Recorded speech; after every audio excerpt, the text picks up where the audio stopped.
Welcome back, ladies and gentlemen, to the eSports Report presented by the Xbox One. Benson joined by Jack today. And we're going to take a look at some of the games going on this evening in a little bit of detail. I'm going to start with Elevate. They're on a streak right now, Jack. Looking pretty unstoppable. What do you expect to see from them tonight? Honestly, going up against Isolation, I think this is one that Elevate really just can't overlook them. Okay. I think Elevate are more than favorites to win it.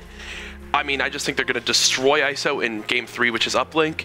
Yes, Havoc is there to stop them in the S&Ds, but really, from what I've seen so far with Elevate, they look very good at adapting to new aspects and utilizing their teamwork. Honestly, for me, they look some of the strongest on some of the new DLC maps. One that comes to mind is the new Hardpoint there on Compound. They just are so sick on it. Slack it just has dominated so far on that map. Fully expect Elevate to take this series. Things to look out for, though. Isolation, try not to fall into those bottom 4 slots. They're going to be playing their heart out tonight. We have a chat poll for you guys as well. Pretty simple. Will Isolation snap Elevate's 4-game win streak? Option A is a yes. Option B is a no. Let us know in the chat what you think. As Jack was just saying, though, ISO on the brink of becoming one of the bottom 4 teams, 3-5 record at 8th place. The only wins they've had thus far, bear this in mind, Opticnation, Rise, and Orbit. They haven't really beaten any of the top teams. So for me, I have to look at this and think, well, just based on that alone, Elevate's 4-game win streak should be extending to a 5. Oh, absolutely, and it's something that ISO's season so far reminds me a lot of Opticnation's, because really Opticnation hasn't gotten any big crucial wins so far that make you think, oh, they deserve to be in the top 4. Right. It's the same exact thing with Isolation. Going up against a team like Elevate, if ISO wants to prove, hey, we deserve to be in the top 6 or even a run for the top 4 teams, they need to win a series like this. And so far from what we've seen, they do have a chance. Obviously, they can go into the series. The Detroit Hardpoint is map number 1. ISO, 8-7 record. Elevate with a 6-8 record. That's one that they need to sneak. They need to take one right away. Obviously, S&D is ISO's bread and butter. They need to be able to go into that one, let Havoc really just take over. If Silly can utilize that bow and kind of hold down the map for his team, that's where you see Isolation excel. It's what we saw them do so well there at UMG Dallas. Unfortunately, though, Elevate really beginning to turn things on now as we got into week 4. I mean, they're on a 4-game win streak right now, the highest in the Pro League at this moment. They were shaky at the start. They did not look good. Yeah. Shaky is a very polite way of putting it. They didn't look good at all. Trying to be nice. Player to watch for me is going to be Saints. Hardpoint KD, a 1.02, caps per game, 9.58. Now, he's a player who we constantly talk about pretty much throughout every Call of Duty as being one of the most consistent. But you take a look at his placements this year, they've been very underwhelming, I think. Not as high as you would have expected for a player like him. So for me, this final season is huge for him. He needs to come out, have a good performance, finish in the top 8, then get to season finals and play out of his mind, because he has so much potential. Yeah. It's just he's been a little bit unlucky with teams. He hasn't really been clicking, I think is a fair way of saying it, but definitely for me, the play to watch tonight. And that's the big thing with this Elevate lineup too, is that when you think of Saints, you think of someone who's typically having to pull majority of the weight for his team. Right now, from what I've seen on this Elevate lineup, it's kind of evened out much more, especially with how TJ's been playing so far in Season 3. His numbers are beating that of Saints at the moment, and it's something that has surprised a lot of people, because TJ wasn't pulling those numbers last season, and that's why we did the whole segment on him, because he's honestly just turned up this time around. Slack is a great leader for this team to have, because he's someone who's always positive. He reminds me a lot of how Enable leads his team, where it's all about positive reinforcement, good vibes, and it does a lot for your team. It boosts the confidence, and that's what a team like Elevate needs. They started off slow. Slack didn't get discouraged. He got his team back into it. Now on a 4 streak. Another thing to point out too, while Isolation's best game mode record, which we talked about just a little bit earlier, is 8-7 in Hardpoint, they're 0-2 on Detroit, one of their worst Hardpoint maps so far. That's unfortunate. And that's going to start off game number 1, as we said. Sets the tempo for the series. If Elevate can take that one, you fully expect them to go into game number 2 feeling quite good. I mean, you look at Elevate as well, number 4 overall team KD in the league, number 5 in terms of team Slayer rating. Some big numbers that you expect these guys to put up. But going back to ISO, 0-2 on Detroit, it's their best game type statistically. Luckily for them, Elevate's weakest at 6-8. So maybe it levels out there a little bit. Exactly. But I think that game 1 is going to be huge for the rest of the season. If whichever team kind of comes out strongest will really set the pace for the rest of the series. But if I was a betting man, I'm putting all my money on Elevate. Absolutely. My player to watch in this series 100% for Isolation is Havoc. Really? He needs to go off. I'm not worried about the S&D, because I know he's going to do well. He's shown it so far in Season 3. But in regards to the Hardpoint and in regards to the Uplink, he needs for this team to fill a role like Hook does, where he just needs to be someone that they can rely on to get huge entry kills, to either get the map position or break into a hard point and regain control for them.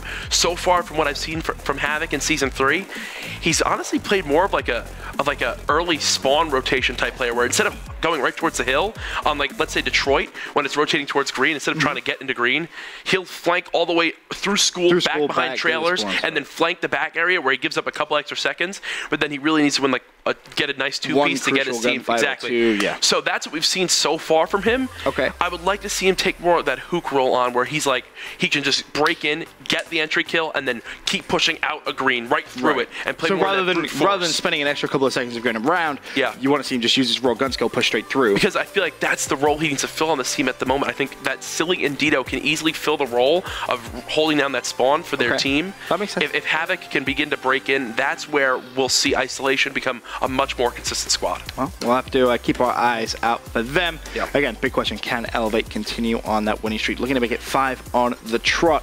Opticnation. On the trot. Hey, it's a phrase. You smiled right after that one because you knew I was going to say something. I knew you were going to say something. Opticnation, they're going to be in action again this evening. They're going up against FaZe, though. The first time we really get to see them in action against a top caliber team, Jack. I don't think this is going to end well for ON. I want ON to really begin to perform well and do well. I don't want, as I said, I don't want them to be in the bottom 4, but from what I've seen so far, it's really just been the Moch show. It's been the Mochillo show for Opticnation. He's a very talented player. And yeah, going up against a team like FaZe, and all you mentioned, the words that come to mind are consistency. When you have a team like that going up against ON, who, well, to be quite frank, outside of Mochillo, inconsistent is the first word that comes to mind, but that team, that's not a good combination to have. Right. When you think of Zuma and Attach, the sub players, they just outclass that right now of Opticnation. You need Embos and you need Miracles to just have one of the best series we've seen so far from them in any of the seasons through AW. They have those moments where they look like they could compete, but at the same time, then the very next day they come out and they look like they wouldn't be able to compete against a team like FaZe. So it's very much an on-the-day thing for Opticnation. That consistency you said just isn't there. And a big thing too is, can they hang with FaZe for all 10 minutes of a game mode? That's a big issue we see with teams where FaZe will continue to outslay you from start to finish, outslaying teams by an average of 18 kills so far in Season 3. Here's a look at this matchup. The spotlight has to be on Zuma, the 1.22 S&D KD, 25% of his team's first bloods. He's been dominant so far in Season 3 in the Search and Destroy game mode, always having his aggression pay off. Both squads are 1-0 in Recovery S&D. That's going to be, I believe, map 2 of this series, something to look out for there. And then finally... But just before you continue, the thing that really worries me for FaZe and S&D is Mochillo. 1.54 S&D. Oh, yeah. Oh, he's been number one in the league. It. Like, I feel like he could single-handedly just outclass FaZe. He's so good at searching straight. He has to know, a map like Recovery. He's going to know how Zuma plays. Wouldn't surprise me this evening to see Mochillo just kind of sit back. Maybe not necessarily play for first blood like you've seen him do in the past. Yeah. Sit back, wait for a couple of plays to come on the flank, then pick them up and play them. Play for his life a lot more. I think that's definitely the way to do it, especially knowing, like, how this team's going to play in regards to FaZe. Zuma or Attach is going to be coming from some angle to try to catch you off guard. Always. Can Mochillo out-mind game them? And can he honestly carry hard enough? Like, that's the right? If they want to win, I fully think Moch has to drop 15 kills. And we've seen him drop 10. I said this on a show, I think, last week.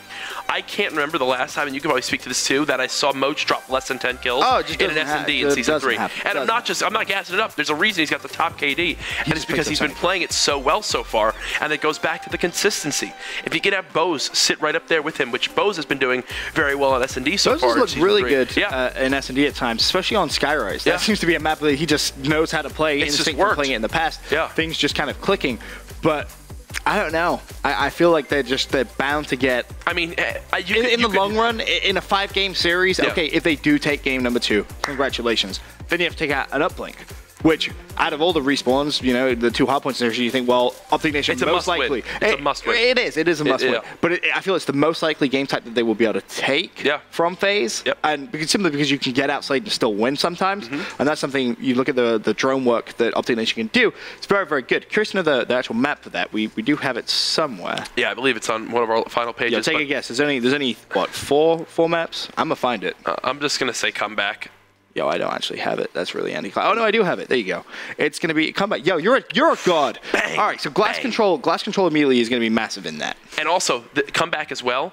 FaZe is a very strict type of setup they do in regards to the slaying. That they like to score when they're confident that they can go in for, if it's not a 2-point play, then at least score from an AC vent type of throw for a 1-point play or a toss over yellow, because the way they set up is attach and zoom a flood out. Then they always count on Enable to grab the drone and follow right up past them. It's what we've seen from them so far at UMG Dallas. It works beautiful. It really does. But if ON can try to disrupt that in any way, I would love to see EMPs be used. I really would, to just slow down the pressure, because if they can and try to cut down that aggression coming out of FaZe, that's where ON can regain their base control and then begin to push out towards glass. You fully expect FaZe to hold down glass all game when you have a team like Zuma and Clayster. That's just the duo. It's just the duo to continue taking it over. Moch may get some time in glass, but you expect like both SMGs to just run at him, put him under so much pressure, trade the kill, and then immediately FaZe regain control. And this is, I would personally say that this is the best I've seen Enable play so far in AW. I said that last week. Yeah. I said that last week. He's playing out of his mind right now.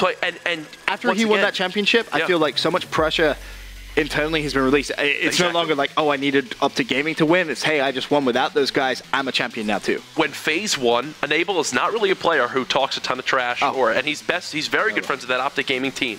But when FaZe won at UMG Dallas, Enable got right up, looked in the camera, and said 3-0. And that was it. He was hyped. He knew he made a statement with that win. He knew his team made a statement with that win. Fully expect them to see coming out guns blazing tonight. Completely agree. FaZe overall 7-2 record. Opticnation 4-3. FaZe 11-2 in Hardpoint. Yeah. Those games you just have to assume are going to go straight to FaZe. You know, the 1.10 overall team KD, second in the league. Yep. Opticnation definitely looking to impress. The question is, will they be able to do so in the long run in a 5-game series? Honestly, I don't think they're going to be able to do it, but we'll take a look at cast predictions a little bit later on. Moving on, more games in the evening. Denial versus Optic Gaming. The battle for first place in the league continues. How do you see this one going down? Honestly, this is one of the biggest series we've seen so far in Season 3. This is one that can really, for Optic Gaming, this is a team who, as of the last couple weeks, has faced a lot of scrutiny, has faced a lot of the fans have been kind of going pretty cutthroat with them. I saw Crimsix had to actually put something on the Optic Gaming Reddit basically saying, guys, you got to stop this. Yeah, like sometimes losing is learning. Like, you have to accept that sometimes. And people are just kind of going at him. Of course, Karma as well. After one of his worst events, I can really remember people looking at him saying, drop Karma, drop Karma. I think drop Karma was actually trending on Twitter at one point, which is just mind-blowing to really see the fans kind of go straight at him. And another big thing to point out, too, with this team is that it's not only been game issues. It's been out-of-game issues, whether it's been Karma having issues with his internet or just kind of some miscommunication. Frame rate lag. Exactly. And it's these things that just put you in a bad mindset. And a player like Crim, you don't want him to be in that type of mindset, especially going into matches like this in Season 3 and then heading into Gfinity this weekend. If OG can win this match against Denial, they will feel much more confident being bumped back into that first place spot heading into Gfinity this weekend. Agreed. I mean, Denial, first place right now. They're a 7-1 record, 3 players in the top 5 overall KD, number 1 in team KD and Slayer rating. So many number ones for Denial. Optic Gaming, second place, 6-1. They look to try and take back that first place spot, but the player spotlight tonight, it's Hook. Hardpoint KD, 1.26. Caps per game, like, it's just unreal. Like, that, it's ridiculous. Like, look at those caps. It doesn't make any sense. Yeah, no, he averages, like, it's pretty nuts what he's able. 8.42 caps per game. Yeah, it's pretty nuts what he's able to pull off. He's just an absolute dominant force so far in Season 3. And he's very talented. When you think of these two teams, when you have a player like Hook, for me it comes down to can Karma's sub game really keep up with that of Hook in regards to slaying alive inside the hill, in regards to just where you see them on the map. It's what a lot of people have doubted so far. We've seen Optic Gaming now begin to kind of swap some roles. When it comes to Detroit Uplink, Crim has been beginning to run the sub, Karma's been running a BAL. It was something Crim talked about the other day. They've been getting to that point now where they're trying, maybe you consider it a little bit more extreme measures to ensure that they can lock down some different game modes. I mean, the team play ratings, as we touched on, number 1 versus number 2. Denial's record 9-3, Optic Gaming's 9-4. Game 1, that solo hardpoint is going to be so important. I look at it and I'm thinking, all right, who's going to take over that map when you look at both those two teams? I want to say, you're going to have just so many close quarter gunfights. But it's just going to be crazy. I think it's just going to be so close. When you look at Solar Hardpoint, it's a map that I think FaZe is by far the best at right now in AW, but the teams that come to mind right behind them have to be Denial and Optic Gaming. This is one that can honestly go either way. Obviously, host will be a factor in this one. Not exactly sure who's going to... Home team's going to be Denial for the series, so they'll have 2 hosts. Yeah. Which ones do they kind of go after? Yeah. You'd expect... I mean, the map set, Hardpoint Solar, Skyrise, Search and Destroy. Interesting DLC second map. Uplink Detroit, that's pretty important one to want to host. Hardpoint Biolab, and a Search and Destroy Riot. That's a big one. Uplink Detroit, game number 3. Yeah, I want to host because we said, as I mentioned, Krim mentioned, they've been trying to switch up the roles in regards to Karma now running that BAL and Krim running the sub. We'll see how it pays off tonight. I'm sure they're going to be using it because it's something that they want to practice prior to Gfinity. Yeah, you're going to need to practice that as much as possible. Yeah. I feel like it's a role switch, which a lot of people won't really even notice because I feel like those 2 players have kind of switched and swatched when they kind of first came and first teamed, etc. Exactly. But we will see. It's a big night for both those 2 teams. The battle for first place continues, as we said. And then the final game of the evening, the must-win matchup, we've claimed it as. It's going to be Rise Nation going up against TCM Gaming. The record's not the best, Jack. Rise, 11th place, 2-6. TCM, 10th place, 2-5. Another loss for either of these teams is not going to be good. No. Let's just put it that way. Not at all, especially with really TCM. Outside of some matches where we've seen some moments of brilliance, they just they look like a team right now that is missing like a key factor. They're just like, they have the potential to be one of the strongest. Right. But it's really just like all little aspects of each player's gameplay that if they can just tweak it a little bit, they'll be in the right direction. In regards to Jerd, it's where it's kind of that aggressive versus just flat out too aggressive where it kind of hurts him, to say the least. In regards to Aches, it's that player that you just need to always be the staple. You need him to fill a role like a Nabel on a team where consistency is his #1 factor. He can't have those games where his shot is off because he's the player who's going to be challenging the likes of, an Aches or not an Aches, an Enable or the likes of a Crim6 where you need to win those big battles for your team that lock down map control. In regards to TP, consistency goes back to him. We've seen him now begin to explode a little bit more as of late in recent weeks. Beginning of the season, struggling like he's always been online. Can he find that middle ground? I know he's in a tough spot there in regards to hosting. And then Moose just needs to slay. He just needs to slay more. And that's going to always be his #1 thing. He just needs to slay more. No matter, he can start slaying more, and he just needs to slay more after that. That's all that's going to be said about this team. It's going to be going time and time again. And then with Rise, obviously the new pickups, they're looking better with Burns. They're 1-1 with Burns on the team. Apathy is just demolishing in recent weeks. Well. He really has been. He's been doing some major things for this squad. You need him to continue to perform that well. He's going to need to, honestly for me, he's going to need to fill a Moach type role on this team where he puts up massive numbers game in and game out and really lets the rest of his team begin to fill in that void. We've seen Wheats have some moments of brilliance, but Wheats isn't a player that comes to mind when you just think of someone who's going to drop big numbers for your team. Apathy needs to do that. Wheats just needs to stay consistent for his team. He's someone who also is going to be like an Aches type role with that BAL. Honestly, this can go either way. I'm talking so much about it because I'm so excited. This one can easily go Game 5. I mean, we look at some of the games which Rise won. As you said, 1-1 since the addition of Burns. It was a 3-0 win versus Orbit and a 3-2 loss to Elevate. So that kind of sets the tone for them. TCM, of course, in 10th place, 2-5 record, 3-game losing streak right now, and they gave Epsilon the first win too. So not playing too well as of late. Game up to watch though, Jack, is going to be that Biolab Search and Destroy is Game 2. Rise's record is 2-7. TCM's record is 3-7. So it's not necessarily both these two teams are brilliant at it. It's both these two teams look pretty bad at it. It's just who is going to play better tonight. Who's going to be the better of the two bad S&D teams? That's really the key to watch. The player to watch, though, in that game mode has to be Burns. A 1.13 KD so far in S&D in Season 3. Really beginning to heat things up. Only a 10% first blood for his team. So he's not playing that aggressive role. He's just kind of the player who you could count on to just win the gunfights. So it's as if he's trading the kills. Yeah. Like, he's trading that first blood. Maybe he's just a little bit too good at baiting his teammates out. Just kind of sits there, it's like, yo, you go. I got you back, bro. Yeah. I got you back. Just padding the stats very, just a little bit. Very quick. But in all honesty, I think S&D is going to be the most important game mode this evening in that series. 100% right. Simply because I think the winner of that being it both teams' weakest game mode, can kind of excel. If it does go to a game 5, I hope it does. Well, let's not forget the last game 5 that TCM saw in regards to the two team kills in rounds 10 and 11 in the loss to Epsilon. Something that you will not want to miss. Tonight's matches are going to be fantastic. All right, let's take a look at our caster predictions then. Which casters went where? Starting off with Elevate versus ISO. Well, everyone goes Elevate. Then we go to FaZe versus ON. Everyone goes to FaZe. Optic Gaming versus Denial. OG, it's green wall right there. That's Rise versus TCM. Everyone says TCM. As you can see, the caster score 32, 32, 32. Maven trailing 27, but he did reduce the gap a little bit yesterday. Now only trails by 5 points. Shout out to Epsilon for that one.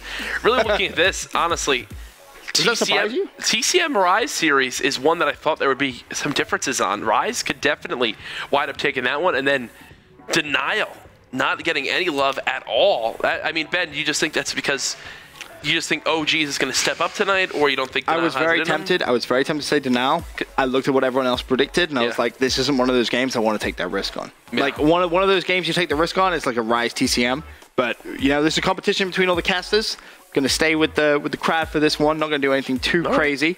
Puckett didn't do anything either. And typically Puckett's the one to try to go and that tells you a lot about today's games. Yeah. Like, we're kind of, you know, near halfway through the season. So with no one really developing a huge lead, just Maven really developing a huge deficit. I expect to see that stay the same. Shout out to Epsilon again for that, because they were the reason why he went so low, because he kept picking them. Deary me. Anyway, time for a quick commercial break. When we return, though, we're going over all things Vulcan, helping you guys with your fantasy teams tonight.